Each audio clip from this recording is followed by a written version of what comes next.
Түрік қаны тулағанда тыңдамайды айналаны. Күл дүние дүр сілкінер, күннің көзі жайнағанда. Тұран туы қалғымасын, тұран туы жығылмасын. Есіңде ме, есіңді жи, ей, Тұранның бел баласы деп. Тұран тобы жырлағандай, 1986 жылы желтоқсан көтерілісінде Алматы сәулет құрылыс институтының студенті Қайрат Ноғайбайұлы Рысқұлбековке өтірік бәле жабылып, түрмеге қамалды. Темір торда отырған Қайрат оқиғаны былай суреттейді. Қайнама қазақ қан үшін қарусыз шықты алаңға, алыстан әскер алдыртып, қырып салды табанда. Сөйлесем, даусым жетпейді.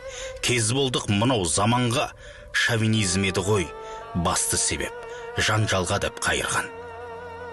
Қазақ КСР қылмыстық кодексі бойынша 60-шы бап, 65-ші бап 3 жылдан 15 жылға бас бостандығынан айыру және 171-ші бап 1-ші пункті бойынша өлім жазасына кесу, атуға кесілсін деген айып тағылды.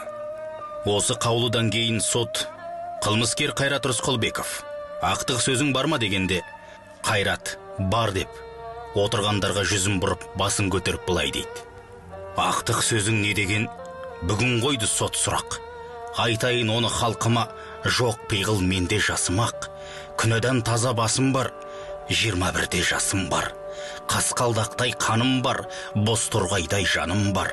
Алам десең алыңдар, Қайрат деген атым бар, қазақ деген затым бар. Еркек тоқты құрбандық, атам десең атыңдар.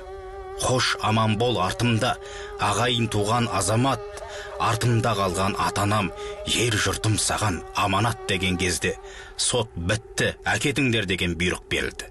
Милиция қызметкерлері темір тордан алып шыққанда, апасының жан айғайы шыр еткенін естіген Қайрат жұлқынып тоқтап, анасына мейірімді, иманды сүйіспеншілікпен қарап, мейірімді, ақ жүзіне анамның көңіл жүдеп, көз жасаурап қараймын.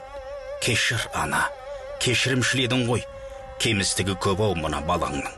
Кейін білдім, кеш ұғындым, өкінем де басын дейіп, өтінем. Кешір, ана, кешірімшіл едің ғой, қолыңнан тым ерте ұзап кетіп деген сөздер Қайраттың соңғы үнет. 521 күн өлім камерасында отырған Қайрат Ноғайбайұлы Рысқұлбековті 21 мамыр күні Семей түрмесінің 21 камерасында 21 жасында белгісіз себептермен көз жұмды. Елін жүрегін берген, жанын Аллаға тапсырған, намысын ешкімге бермеген бабалар аманатын ұстанған, тек тұрпақтың, қазақтың батыры Қайраттың тағдыры осылай аяқталды. Қазағым, дұға қылайық. Жинақтаған Бауыржан Сатыбалдыұлы. Оқыған Қуат Ахметжанов.